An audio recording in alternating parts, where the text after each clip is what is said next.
Este segmento es presentado por Cachamay.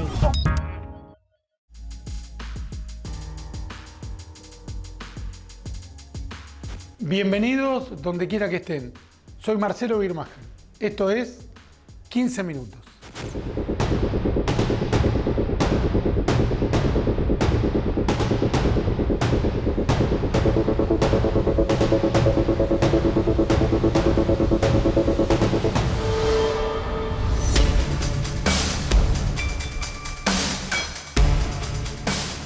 La situación en Medio Oriente continúa en un estado entre crítico y ambiguo.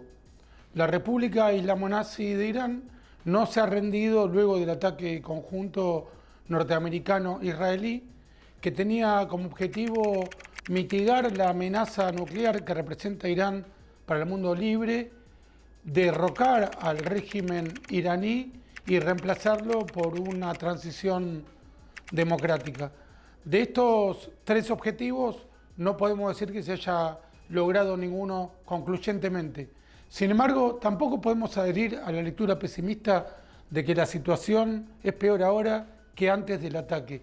Como hemos señalado en otras emisiones, las guerras contemporáneas no necesariamente tienen resultados definitorios.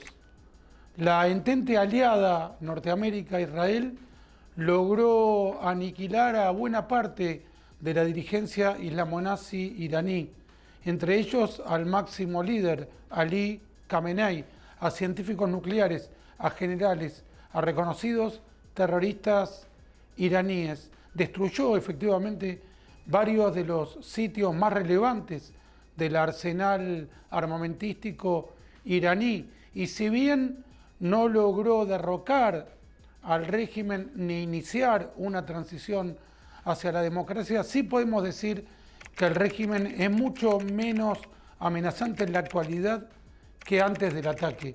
No tendría un correlato racional pensar que luego de haber eliminado a toda una capa dirigencial, destruir parte de sus arsenales, eso haya fortalecido a la teocracia iraní. Irán, como un gigante tambaleante, ha derivado su poder de fuego o su capacidad de amenazar a la existencia del Estado de Israel a su proxy Hezbollah en el Líbano. El conflicto del Líbano contra Israel, que es unilateral, no hay una disputa ni territorial, ni económica, ni social que Israel reclame al Líbano. Líbano, desde la fundación misma del Estado judío, se opuso a tener vecinos democráticos, participó del ataque multinacional árabe contra el recién fundado Estado de Israel. No tiene con Israel algún tipo de disputa que pueda resolverse en alguna corte internacional. Meramente rechaza la posibilidad de que exista una democracia en Medio Oriente. De modo que la guerra solo puede terminar cuando el gobierno coyuntural del Líbano, cualquiera este sea, acepte la existencia de Israel. No es lo que está ocurriendo en la actualidad. Si bien el gobierno libanés, más moderado en este caso que en décadas anteriores, declara que quiere liberarse de Hezbollah, que no se siente aliado del así llamado Partido de Dios, la secta terrorista islamo-nazi que atacó 2 veces la Argentina, contra la Embajada de Israel en el 92 en Buenos Aires, contra la AMIA en el 94 en Buenos Aires también. Decíamos, el gobierno del Líbano declara que quiere echar a Hezbollah del Líbano, no toma ninguna medida al respecto y permite que Hezbollah siga haciendo imposible la vida de los civiles en el norte de Israel, con misiles, con drones, con intentos de secuestro, con múltiples ataques, en todos los casos injustificados. Hezbollah se ha convertido en este momento no solo en un proxy de Irán, sino en el gran recurso iraní para seguir la guerra contra Israel cuando el propio Irán se encuentra en un momento de gran debilidad. ¿Por qué Hezbollah tendría mayor capacidad que su benefactor, que su financista, Irán? Porque una guerrilla terrorista tiene muchas menos posibilidades de ser derrotada que un ejército nacional. Los ejércitos tienen que ocupar un territorio, tienen que responder a ciertas jerarquías, avanzan o retroceden, vencen o se rinden. Las guerrillas se alimentan de la población, pueden esconderse en cualquier lugar, no necesariamente tienen que dominar un territorio para subsistir y les alcanza con matar civiles para permanecer activas en el terreno bélico. Son muy difíciles de derrotar las guerrillas. Hay una diferencia radical entre las guerrillas que enfrentaron, por ejemplo, los norteamericanos en Vietnam, el Vietcong, el Viet Minh, las guerrillas que enfrentaron ejércitos coloniales en distintas partes del África o incluso del mundo árabe durante la Primera Guerra Mundial, por ejemplo, con la situación que enfrenta Israel. Los israelíes no son ni colonialistas ni están intentando recuperar un territorio o imponer otra cultura, no, viven ahí, es su tierra, son nativos de la tierra de Israel y enfrentan injustificadamente un ataque para hacerles imposible la vida o para aniquilarlos. Esa es la guerra que se está librando ahora contra Hezbolá, que viene, en el caso de Hezbolá, desde el año 82, pero de parte del Líbano, como lo reseñábamos hace unos minutos, desde la creación misma del Estado de Israel.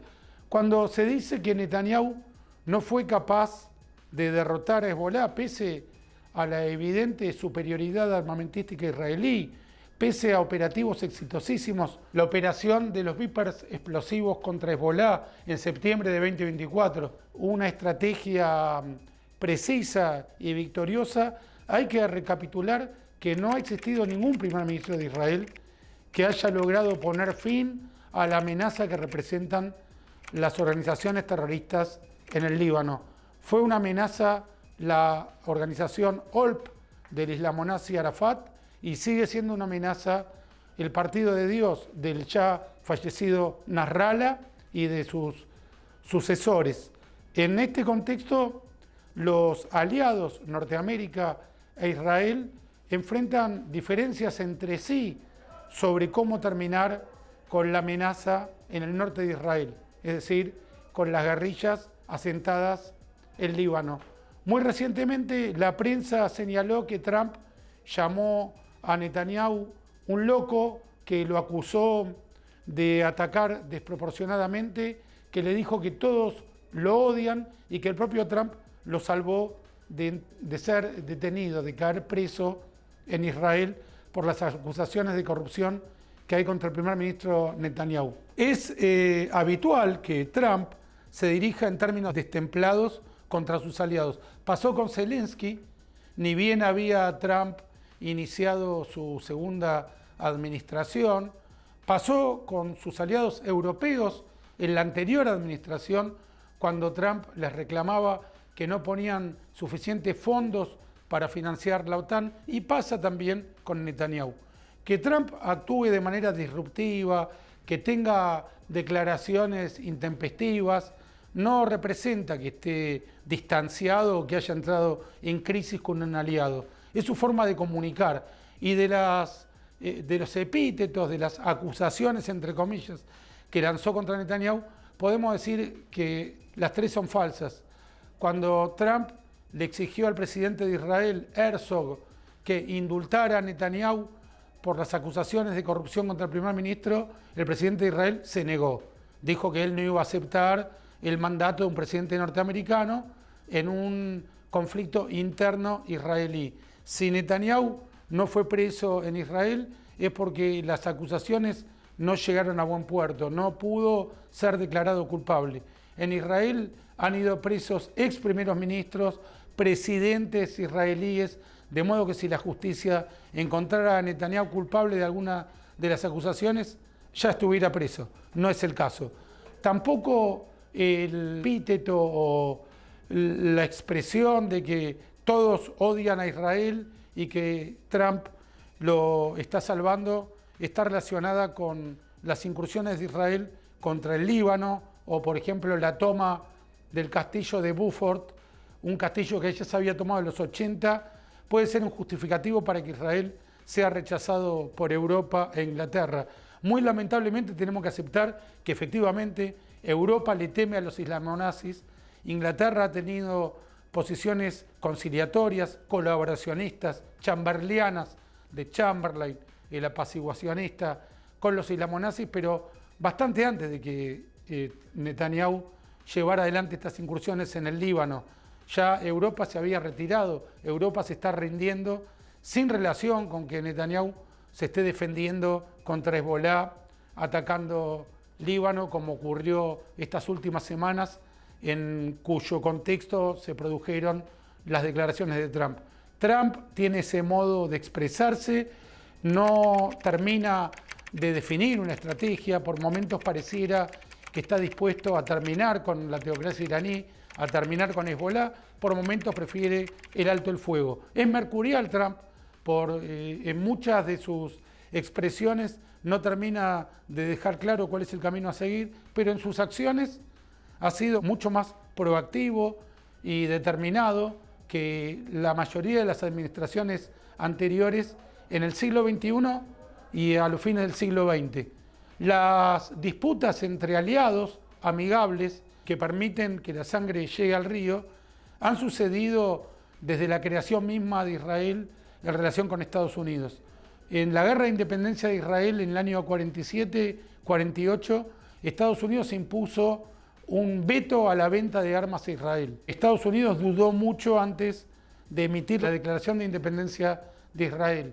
El presidente George Bush, el padre de George W. Bush, le impuso a Shamir la acción de no contestar a los misiles de Saddam Hussein durante la primera guerra del Golfo a fines de los años 80, principios de los 90. Directamente le impidió Bush a Shamir contraatacar. Israel tuvo que soportar los misiles de Saddam Hussein por una estrategia norteamericana. Hubo distintos presidentes norteamericanos que se negaron a vender determinado tipo de armas a Israel, que hablaron en términos intempestivos, Clinton, por ejemplo, contra Benjamín Netanyahu. Sin embargo, no por eso la alianza se vio especialmente perjudicada y tampoco parece que vaya a quebrarse esa alianza de hierro ahora. Tenemos que sí reiterar que comparado con todos los demás presidentes norteamericanos, Trump ha sido el mejor amigo de Israel en la Casa Blanca y la alianza entre Trump y Netanyahu, la más fructífera de todas las que podamos observar desde la existencia de Israel y su relación con Estados Unidos. ¿Cómo se está parando el mundo frente a la guerra líbano-israelí? Con una mezcla de insensatez y actitud de rendición. En lugar de acompañar a Israel en terminar con una amenaza que es contra todo el mundo libre, hay una equidistancia de Francia, por ejemplo, que tiene sus intereses en el Líbano y que actúa como si los civiles israelíes o como si la seguridad del Estado judío no tuviera ningún valor. También hay israelíes, estuve recientemente en el país, que le reclaman a Netanyahu que o gane o termine la guerra. Pero nuevamente, Israel está siendo atacado por el mero hecho de existir desde 1948, cuando declaró su independencia. Ningún primer ministro del Estado judío logró que termine la amenaza contra los civiles y contra la existencia del país. Ben Gurión declaró la independencia, pero no logró la paz. En el año 1967, Levi Eshkol logró reunificar Jerusalén, pero nunca logró que la mayoría de los países de la Tierra acepten Jerusalén como la capital de Israel. Recientemente, Estados Unidos mudó su embajada de Tel Aviv a Jerusalén y algunos países siguieron este ejemplo. Mucho menos logró una paz definitiva. Israel sigue siendo atacado por enemigos a los que ya ha vencido. Por eso hace falta mucha resiliencia y una especial unidad del mundo libre contra la amenaza islamonazi. Esta segunda parte todavía no se cumple. Soy Marcelo Birmacher. Esto fue 15 minutos. Hasta la próxima emisión.